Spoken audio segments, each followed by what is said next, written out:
As per Bollywood, Hindi film industry is concerned, we have seen lots of blockbuster as per courtroom drama is concerned. Starting from Damini to Jolly LLB, so many hit movies that we have seen in Bollywood. One more courtroom drama is coming up. So today we are meeting the star cast and the director of the film Lakire. So starting from Durgesh Pathak ji, director saab. So the very first thing that we would like to know, how this idea came in your mind, because the theme that you have selected is marital rape, which is very, the rare, and everyone wants to know what can be the verdict or what can be the climax of the film if such cases are going in court or police station. So how this idea came in your mind, because you are also a writer of this film apart from being a director. Actually में आपने सही बात कही कि वो police station और court, यही दोनों जगहों से मेरे पास आइडिया आया। है ना, ये दोनों रिसोर्स थे। एक तो कोर्ट था, कोर्ट के judgment, justice Verma committee Hyderabad, and some other judgment, कुछ और जजमेंट ऐसे थे कि जैसे अभी रिसेंटली 15 दिन पहले एक जजमेंट आया है, जिस जजमेंट में दो वो हैं, बोर्ड ऑफ जज में 2 जज हैं। एक जज कहते हैं कि ठीक है, ये इस तरह का जिस पे विषय पे आप बात कर रहे हैं, जिस पे विषय पे फिल्म है मैरिटल रेप पर, तो लॉ आना चाहिए। एक जज कहते हैं कि नहीं आना चाहिए, कॉन्फ्लिक्ट ऑफ जजमेंट। अभी इस तरह का जो कॉन्फ्लिक्ट है वो हमारी सोसाइटी में भी है ना। कुछ एग्री करते हैं, मुझे नहीं पता आप एग्री करते हैं या नहीं करते हैं, आना चाहिए या नहीं आना चाहिए, Still question mark. आपके दिमाग में भी है? ओके, तो बस ये समझ लिए कॉन्सेप्ट यहीं से आया। मैंने कुछ एक आर्टिकल किसी अच्छे अखबार में पढ़ा और वहाँ से मेरे दिमाग में आइडिया आया कि इस पे काम किया जा सकता है। बिकॉज हम डोमेस्टिक वायलेंस की बात करते हैं तो बहुत सारी फिल्मों में डोमेस्टिक वायलेंस करते हुए किरदार और कहानियाँ दिखाई पड़ती हैं कि जहाँ पर वायलेंट हो रहे हैं पति या कोई भी आदमी और एक महिला के ऊपर वायलेंट हो रहा है। लेकिन अगर शादीशुदा रिश्तों की बात करें तो वो एक ऐसी थिन लाइन है, एक ऐसी बहुत ही हल्की सी लाइन है जिसको क्रॉस करने के लिए हज़ारों बार सोचना पड़ता है, 100 बार नहीं, हज़ारों बार सोचना पड़ता है। तो ये आइडिया इसी तरह के कि शादीशुदा अगर रिश्तों में इस तरह की बात आती है, कंसेंट और कंसेंट ना होने की, तो ये विषय वहीं से आया। हमने इसको बहुत सीरियसली, बहुत छोटा सा आर्टिकल था, शायद मुझे लगता है कि अगर आप लोग मीडिया कहें तो 4 कॉलम में था, 4 कॉलम में पूरी कहानी नहीं आती है। वहाँ से आइडिया आया, वहाँ से फिर हम लोगों ने एक कहानी, फिर हमारे राइटर दिलीप शुक्ला जी, उन्होंने एक ऐसी कहानी गढ़ी और तैयार किया जो बहुत सारे अभी एक्टर्स हमारे साथ में, इन्होंने उस किरदार को निभाया और आम जनता तक पहुंचाने की कोशिश करी कि किस तरह की आवाज़ महिलाओं को सशक्त करने की और पुरुषों के अंदर इमोशंस को एक ऐसे इमोशंस को डेवलप करने की ताकि वो देख सकें एक ऐसी निगाहों से जहां पर हम एक रूपता की या इक्वल राइट्स की बात करते हैं।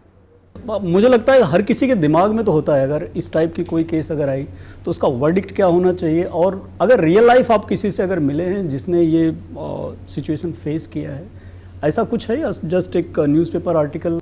नहीं, हमारी एक रिसर्च टीम है जिसमें कुछ लीगल एडवाइज़र हैं, कुछ एडवोकेट हैं, वुमेन एक्टिविस्ट हैं। उन्होंने हमें एडवाइस भी किया, उन्होंने हमें केसेस भी दिए, उन केसेस से हमने बात भी किया, हम मिले भी।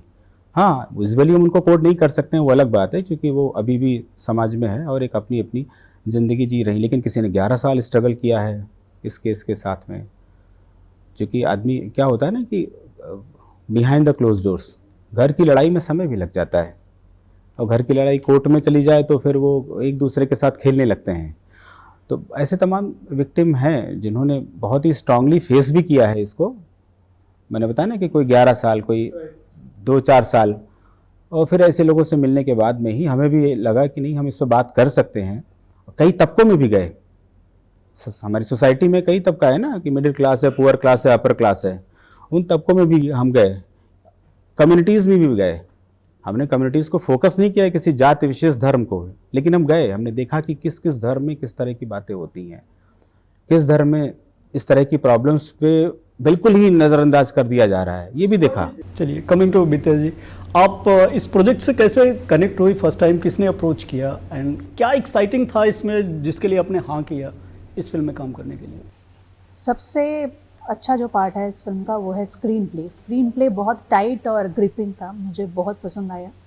और स्पेशली एक, मैं पहले से ही सोशियो पॉलिटिकल फिल्में करती आ रही हूँ, मुझे इसी में ही मज़ा आता है।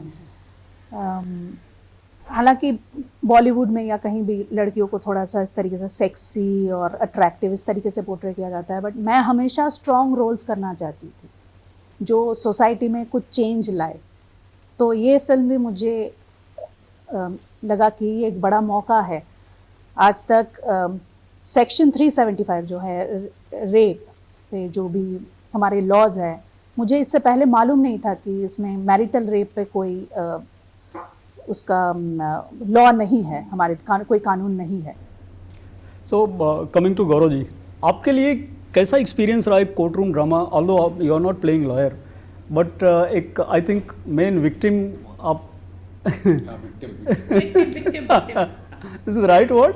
सो आप क्या रोल प्ले कर रहे हैं और एग्जैक्टली आपका कैसा एक्सपीरियंस रहा इसमें? When you were giving the introduction to the film, you mentioned Damini, and Vidita just told you that this was written by the same writer. Yeah. So in a way, he has come back to the same genre again, which is a case about a rape running in the court. So you can expect the same kind of gripping, hard-hitting entertainment. This was the primary reason why I had gone for the narration when he called me.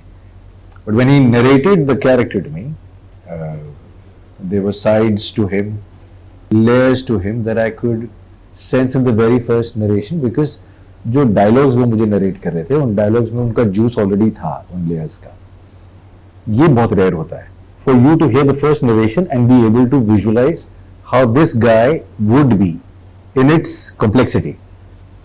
But then I took my time. I wasn't sure whether a subject like this would be, the correct vehicle or not. This has to be, if there is something in society that has been there for years and it's never been spoken of, and this is the first film that speaks about it, how responsibly are we presenting it? It becomes our responsibility because we're the first ones. If we were the 100th ones, it would, the responsibility would be theirs. So for me, it was sort of essential to gauge whether we were presenting this with this kind of an authentic, sincere, balanced approach or not. Once I realized that that was the case, I felt that this was a topic and an issue that I wanted to align my voice with, and make sure that this was made as well as it can be made. This has not been easy for anybody, because a subject like this is not very commercially viable, as what most people would say. But he's been brave enough, and we've tried to support him as much as we can to sort of get this through. Finally, we're sitting in front of you. And the whole point of Professor Vivek Agnihotri, the character that I play, is that he represents the dichotomy of the Indian male. When society has changed so much, has the male actually changed along with it? Is he saying that I've changed and not actually changed completely? Or has he changed, or has he not changed at all? Professor Vivek Agnihotri represents that diabolic dilemma that the Indian man has at this point of time, to be on that accurate point of change and be honest to himself. He's also a victim, he's also the aggressor. He's in a way the hero and the villain both. Because he himself is fighting with these kind of diabolical concepts in his mind, which is why Lucknow as the base for the story also works really well, because it sort of shows you the old Lucknow and the new Lucknow. It in a way represents what the story is trying to tell you, that when we change from the old India to the new India, how much have we actually changed? Words that we actually mean, or words that we only say. विद्या जी बता रही थी 150 some odd countries have this law. तो अगर इतने सारे world के countries में ये लॉ है बट इंडिया में नहीं है, तो कुछ तो रीज़न होगा कि इंडिया में क्यों नहीं है। आज हम 75 ईयर्स हो गया, 70 ईयर्स ऑड सम हमारा कॉन्स्टिट्यूशन आके भी हो गया। इन 70 सालों के बाद, 7 दशक बाद भी अगर ये लॉ नहीं आया, या कभी भी इतना स्ट्रांगली, मुझे नहीं लगता किसी पॉलिटिकल पार्टी ने कभी संसद भवन में अपील भी की होगी कि ऐसा कुछ लॉ आना चाहिए, तो इसका क्या रीज़न, आपको क्या लगता है personally, Y still India is not having such kind of law? Delhi में है ना, जैसे आपने कानून की बात करी, तो कानून किससे आएगा? जैसे यहाँ पर हम लोग एक कम्युनिटी में बात कर रहे हैं, एक सब, फिर वो पहुँचेगी आवाज़ या फिर उस तरह की बातें होंगी, फिर वो एक बिल आएगा, फिर एक कानून आएगा, तो वो डिमांड तो शुरू होती है कहीं ना कहीं से ना। और अगर ऐसा होता है तो आपने पूछा ना कि अगर इससे फ़र्क क्या पड़ेगा, तो फ़र्क की बात करें तो मेरे ख्याल वो और स्ट्रॉन्ग बैलेंस बनेगा, वही है। दुर्गेश जी, कोर्ट रूम ड्रामा बहुत सक्सेसफुल रहा है एज ए जॉनर इन बॉलीवुड। दामिनी से लेकर किसी भी फिल्म, जॉली एलएलबी और एक बंदा काफ़ी है करके जो भी रिसेंट मनोज बाजपेयी जी का है, बहुत सुपर्ब मूवी थी। और आपका जॉनर भी लकली सेम है। तो अभी आप फिल्म से क्या फाइनल एक्सपेक्टेशन है आपकी? देखिए, फिल्म से एक्सपेक्टेशन मेरे ख्याल आप सब लोगों ने बता दिया, वही सेम एक्सपेक्टेशन है कि फिल्म देखी जाए। जो फिल्म देखी जाएगी तो फिर वो एक्सपेक्टेशन का पता लगेगा कि हमने क्या एक्सपेक्ट किया था। मुझे लगता है कि लोगों तक पहुँचे। अभी जहाँ तक हमारी एक्सपेक्टेशन ये है कि हम लोगों तक पहुँच पाएँ। जैसे अभी हम बहुत सारे इंस्टीट्यूशन से ट्रेलर लॉन्च होने के बाद में, चूँकि मैं एकेडमिक्स में रहा हूँ, तो बहुत सारी यूनिवर्सिटीज़ से डिमांड है कि ठीक है साहब, अपने ट्रेलर को लेकर के आप प्रमोट करें। अभी मैंने गौरव जी के साथ शेयर भी किया कि हम लोग दिल्ली यूनिवर्सिटी में इस पर बात करने वाले हैं। तो आप सोचिए, Delhi university, Chandigarh university, Patna university, इस तरह का जो जगह है, राजस्थान में वो यूनिवर्सिटीज़, तो वो यूथ इसमें इंटरेस्टेड हो रहे हैं। इसका मतलब कुछ तो बात है, जो लोग इस पर बात करना चाहते हैं। तो मेरे ख्याल लोगों तक पहुंच जाए ये कंटेंट और ये फिल्म, और इसमें मीडिया, मतलब आपका बहुत बड़ा रोल है, स्ट्रांग रोल है। तो मेरी वही एक्सपेक्टेशन है कि आप लोग इसको सब तक पहुंचाएं। All the very best for the grand success of this film and thanks a lot for joining. Thank you.